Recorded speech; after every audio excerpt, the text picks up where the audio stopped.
Good morning વિદ્યાર્થી મિત્રો, the આદર્શ હાઈસ્કૂલમાં તમારું સ્વાગત છે.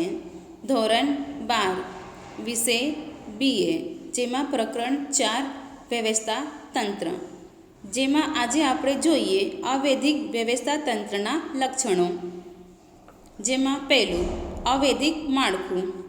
આ પ્રકારના વ્યવસ્થા તંત્રમાં માળખું અવૈધિક હોય છે, જે આંતર સંબંધોમાંથી ઉદ્ભવે છે. એક જ ઔદ્યોગિક એકમમાં કાર્ય કરતા કર્મચારીઓમાં સમાન ધ્યેયોની પ્રાપ્તિ માટે કુદરતી રીતે આ માળખાની રચના થાય છે.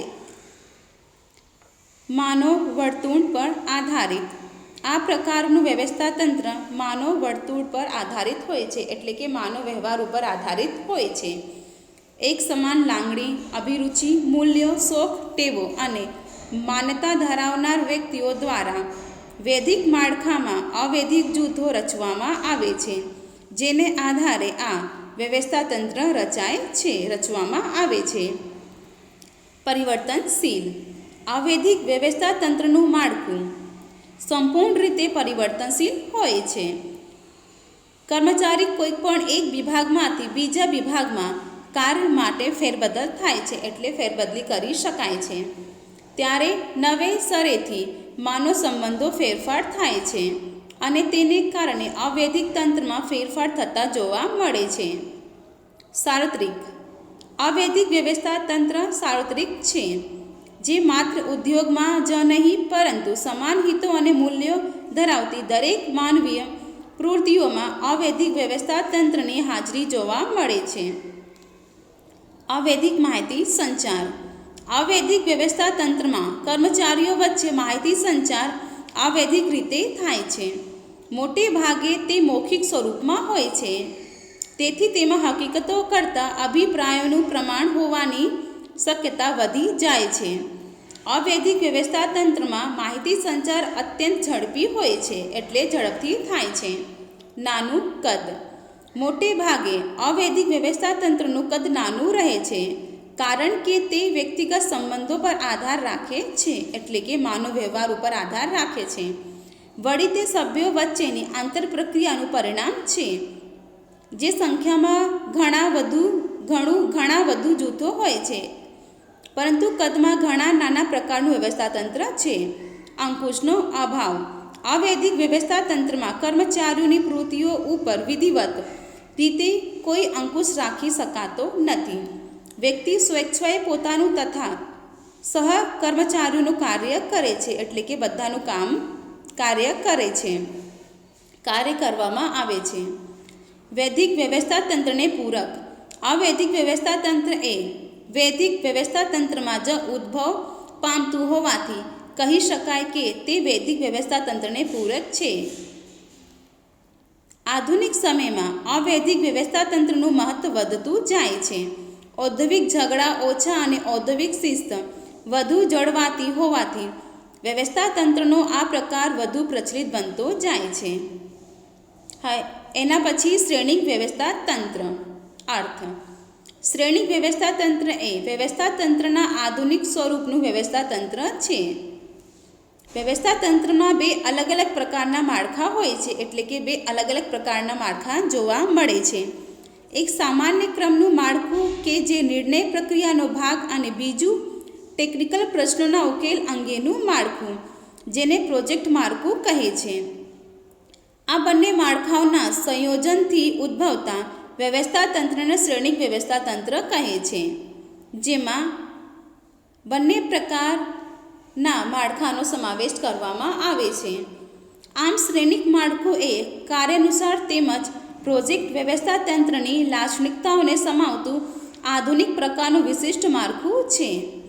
આ પ્રકારના વ્યવસ્થા તંત્રમાં કાર્યાનુસાર વિશિષ્ટીકરણના લાભ મળી રહે છે, તેમજ પ્રોજેક્ટ સંચાલન દ્વારા થતા લાભો પણ મળી રહે છે.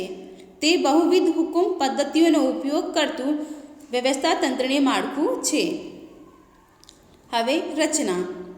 શ્રેણિક વ્યવસ્થા તંત્રમાં કાર્યાનુસાર વિભાગીકરણ અને પ્રોજેક્ટ વિભાગીકરણનો સમન્વય જોવા મળે છે, એટલે કે બંનેનો સમાવેશ થાય છે. આ પ્રકારના વ્યવસ્થા તંત્રમાં દરેક પ્રોજેક્ટ મેનેજરને અલગ અલગ પ્રોજેક્ટની જવાબદારી સોંપવામાં આવે છે. જેટલા પ્રોજેક્ટ હોય તેટલા પ્રોજેક્ટ મેનેજરની નિમણૂક કરવામાં આવે છે. પ્રોજેક્ટ મેનેજરની જવાબદારી પ્રોજેક્ટને સમયસર તેમજ સફળતાપૂર્વક પૂર્ણ કરવાની હોય છે, એટલે કે સંપૂર્ણ કરવાની હોય છે. પ્રોજેક્ટ કાર્ય માટે જરૂરી નિષ્ણાતોના સ્ટાફને જુદા જુદા કાર્યો વિભાગમાંથી પ્રાપ્ત કરવામાં આવે છે, એટલે કે વિભાગ દ્વારા સોંપવામાં આવે છે. આ રીતે મેળવેલ નિષ્ણાતોને જુદી જુદી ટુકડીઓમાં વહેંચવામાં આવે છે, એટલે કે ભાગ પાડવામાં આવે છે. દાખલા તરીકે સંશોધન અને વિકાસ નિષ્ણાત, ઉત્પાદન રચના નિષ્ણાત, તકનીકી નિષ્ણાત, કોમ્પ્યુટર નિષ્ણાત વગેરે. આ નિષ્ણાતોને પ્રોજેક્ટ કાળ દરમિયાન જે તે વિભાગમાંથી મેળવવામાં આવે છે. પ્રોજેક્ટ પૂર્ણ થતાં જ તેમના મૂળ વિભાગમાં તેમને પરત મોકલી દેવામાં આવે છે. ઉપરના ચાર્ટ પરથી સ્પષ્ટ જણાય છે કે શ્રેણી વ્યવસ્થા તંત્રમાં સત્તાનો પ્રભાવ બેવડો હોય છે, એટલે કે બે ભાગનો હોય છે. જેમ કે જનરલ મેનેજર તરફથી વિવિધ વિભાગોને તેમજ વિવિધ પ્રોજેક્ટના સંચાલકોને ઉપરથી નીચેની તરફ સીધી રેખામાં સત્તાનું વહન કરવામાં આવે છે, એટલે કે સત્તા સોંપવામાં આવે છે. ડાબી બાજુએ તે પણ દર્શાવવામાં આવ્યું છે કે દરેક પ્રોજેક્ટ અને પ્રોજેક્ટ મેનેજર સ્વતંત્ર રીતે કાર્ય કરે છે, એટલે કોઈ પણ નિયંત્રણ હોતું નથી. જે માટેના જરૂરી નિષ્ણાતો જુદા જુદા વિભાગોમાંથી મેળવેલ વ્યક્તિઓ છે. આ રીતે વ્યવસ્થા તંત્રમાં શ્રેણીની રચના થાય છે. જ્યાં ટેકનોલોજી અને કામગીરી બંને મહત્ત્વના હોય એવા સંજોગોમાં સમન્વય કરવાનું આવશ્યક બને છે, ત્યાં આ પ્રકારનું વ્યવસ્થા તંત્ર વધુ અનુકૂળ સાબિત થાય છે. વિકેન્દ્રીકરણ. વ્યવસ્થા તંત્રનો અભ્યાસ કરવાથી નીચેની બે બાબતોની સ્પષ્ટતા થાય છે. પહેલું છે, કેટલાક ધંધાકીય એકમો એવા હોય છે કે જેમાં માત્ર ઉચ્ચ સપાટીએ જ સત્તા કેન્દ્રિત થયેલી હોય છે. ઉચ્ચ સપાટી દ્વારા જ મોટા ભાગના નિર્ણયો લેવામાં આવતા હોય છે. બીજું, કેટલાક ધંધાકીય એકમોમાં દરેક સપાટીએ કામ કરતા કર્મચારીઓને અમુક નિર્ણયો લેવાની સત્તા આપવામાં આવે છે. તેઓ તેમના કાર્યના સંદર્ભમાં યોગ્ય નિર્ણય લેવા માટે સ્વતંત્ર હોય છે. પ્રથમ પ્રકારના વ્યવસ્થા તંત્રમાં સત્તા ઉચ્ચ સપાટીએ જ કેન્દ્રિત થતી હોવાથી તેને કેન્દ્રીકરણ કહેવામાં આવે છે. જ્યારે બીજા પ્રકારના વ્યવસ્થા તંત્રમાં દરેક સપાટીએ ચોક્કસ સત્તા આપવામાં આવતી હોવાથી તેને વિકેન્દ્રીકરણ કહેવામાં આવે છે. ખ્યાલ એટલે કે કન્સેપ્ટ. વિકેન્દ્રીકરણનો ખ્યાલ એ સત્તા અને જવાબદારી સાથે જોડાયેલો ખૂબ જ મહત્ત્વનો ખ્યાલ છે. એ જવાબદારી સાથે સંબંધ ધરાવે છે.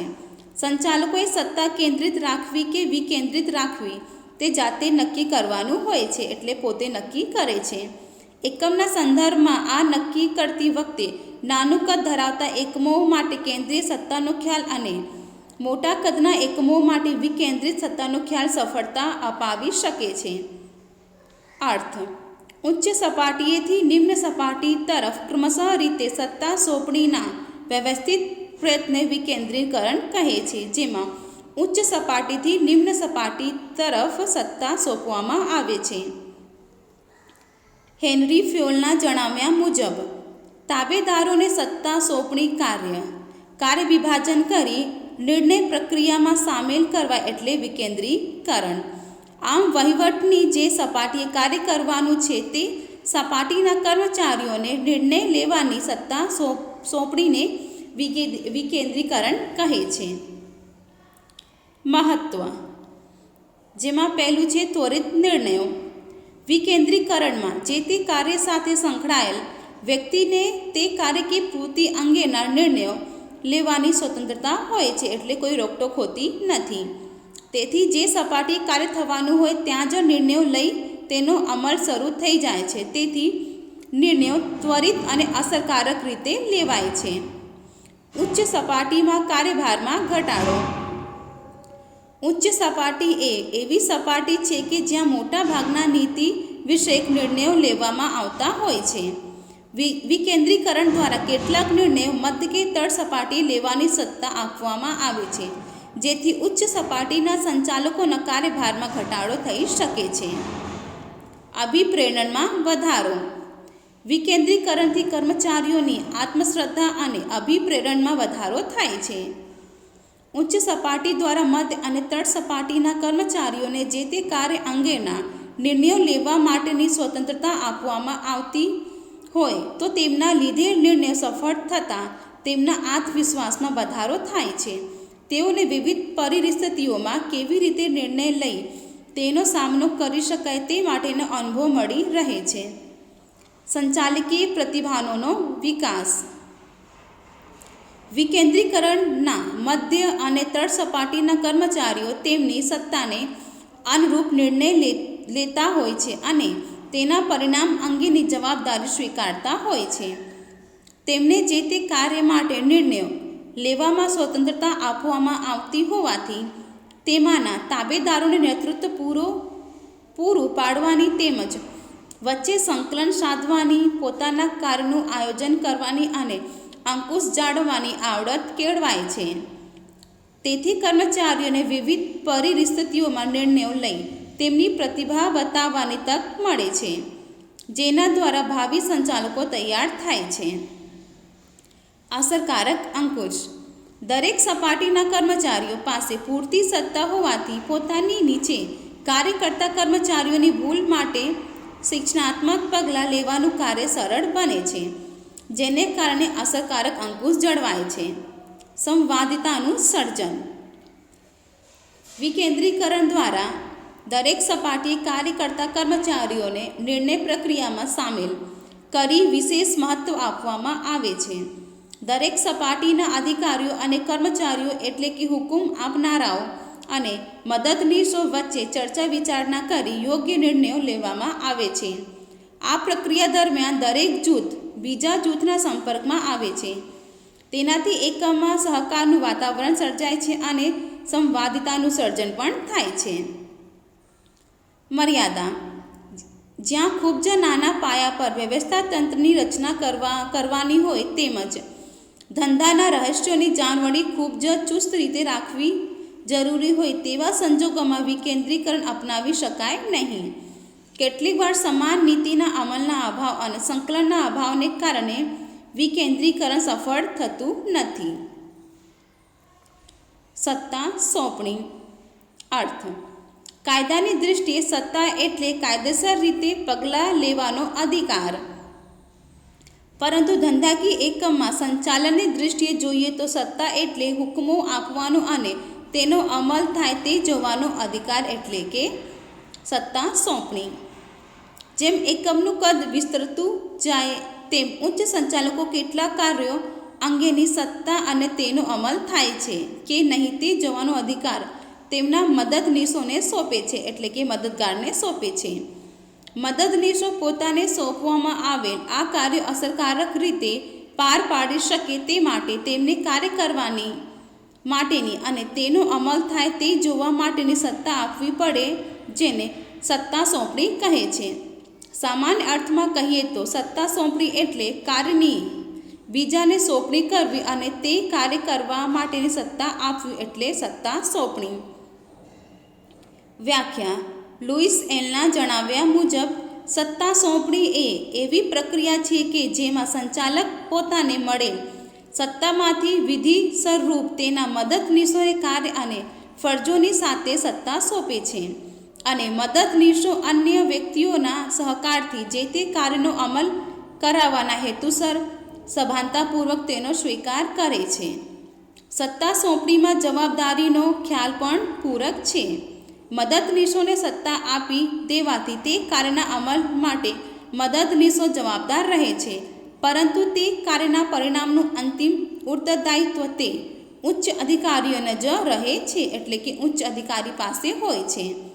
એટલે કે સત્તા સોંપણી એ જવાબદારીમાંથી છૂટવાનો માર્ગ નથી. મહત્ત્વ. જેમાં પહેલું છે કાર્યક્ષમ સંચાલન.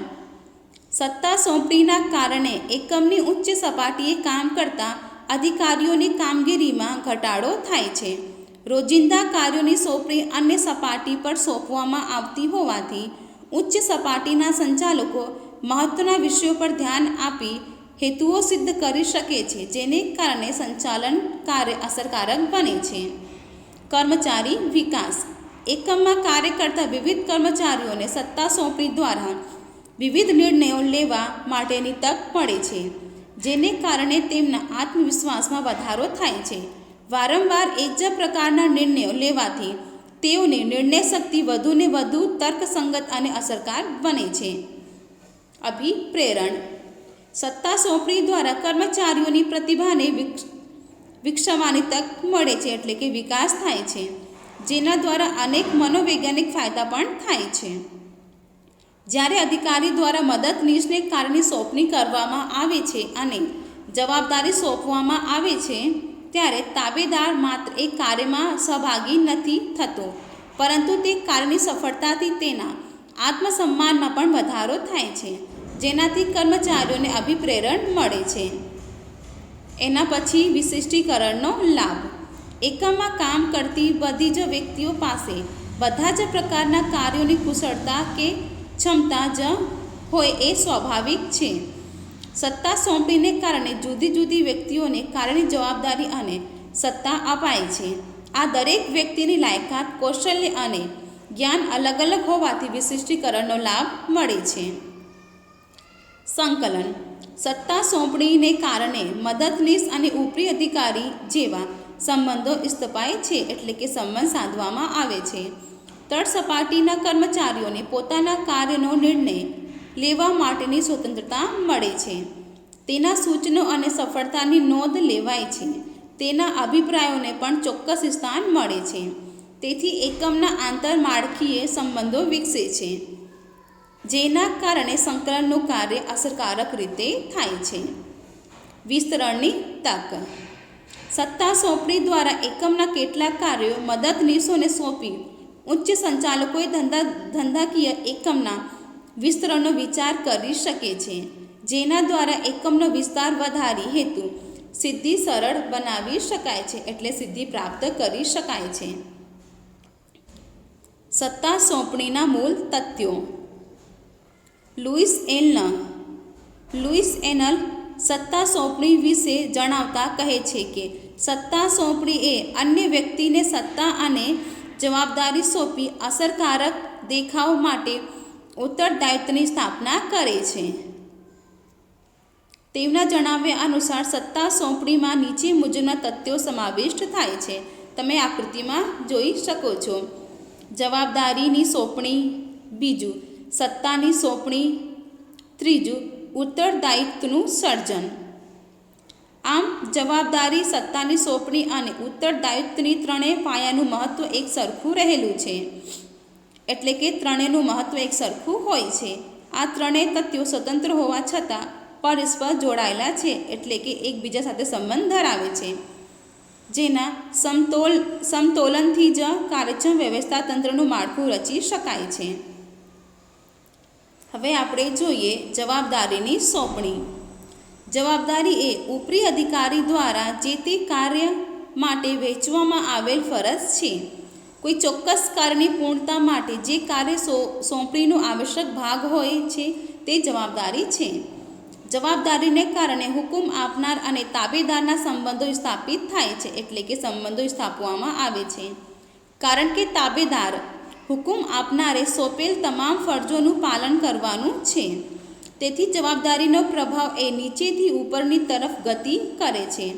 જેમ કે તાબેદારે હંમેશા તેના ઉપરી અધિકારીને જવાબદાર રહેવાનું હોય છે.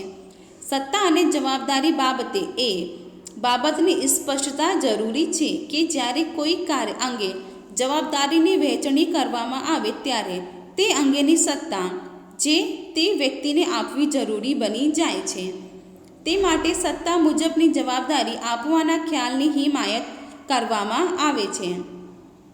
જો જવાબદારીના પ્રમાણમાં સત્તા વધુ પડતી આપવામાં આવે તો તેનો દુરુપયોગ થવાની શક્યતા પણ રહે છે.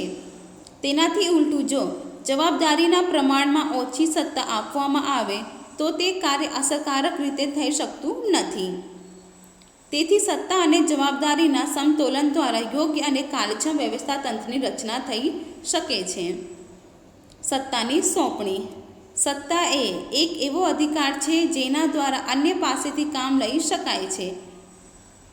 સંચાલકો તરફથી મદદનીશોને જે કાર્ય સોંપાય હોય તેને સારી રીતે પાર પાડવા માટે તેને જરૂરી સત્તાની સોંપણી કરવી જોઈએ, એટલે કે જરૂરી સત્તા સોંપવી જોઈએ.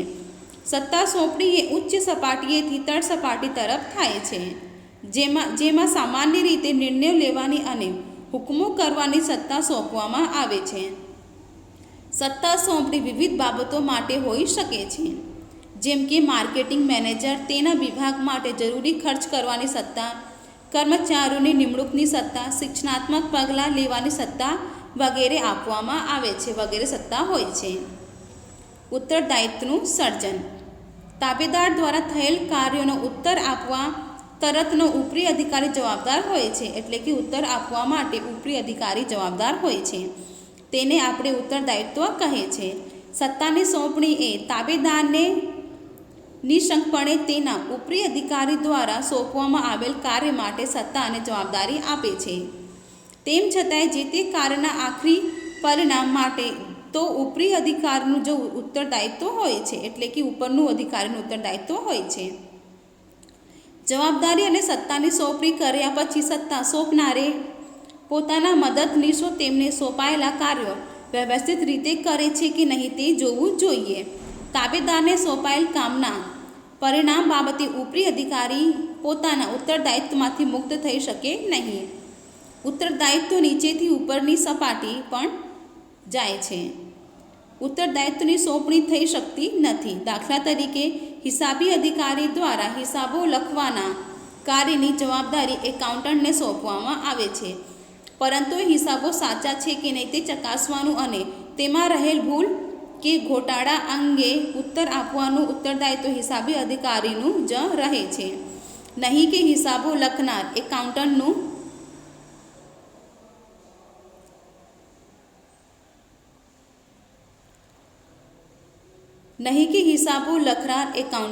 રહે છે.